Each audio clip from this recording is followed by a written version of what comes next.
some of the houses, the terrorists were just... Yeah, thank you. Thank you for coming here. It is a huge deal. It is a huge deal. Thank you. Thank you. Appreciate it. Good luck. I'm happy to be here. Thank you very much. Stay strong.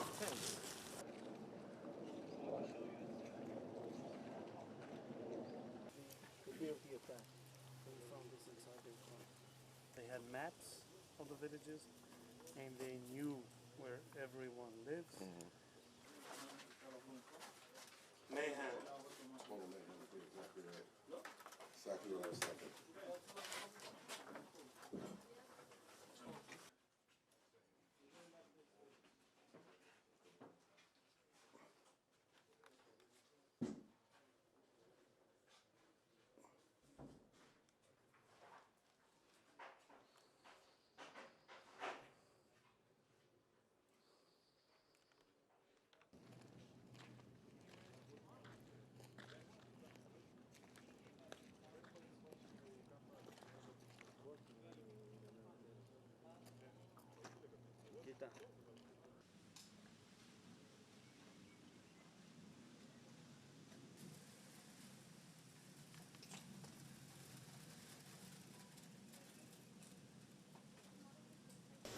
Leaders in our country need to see this for themselves, because you can't, just from this, you can't really understand it until you see it.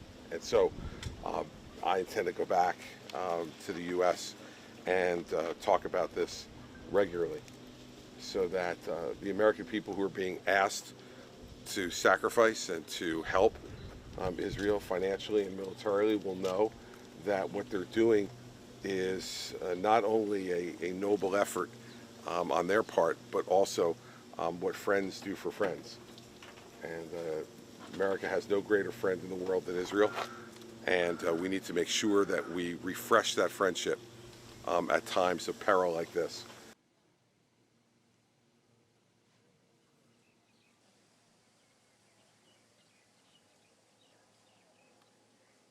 Despite some of the protests you see in our country and some of the conduct that you see on some of our college campuses, I think it's a vast minority of the American people. And I think from my experience in campaigning and speaking to folks in my own home state, people understand that this is not a choice for America, that this is an obligation. But there are those who just believe kind of what they see and what they hear, whether it's from professors on their campus or certain members of leadership in the United States Congress. And I think they're wrong, and it's incumbent upon people like me and others to stand up and say, I've been here, and I can tell you what I saw, not what you were being told happened. I saw it.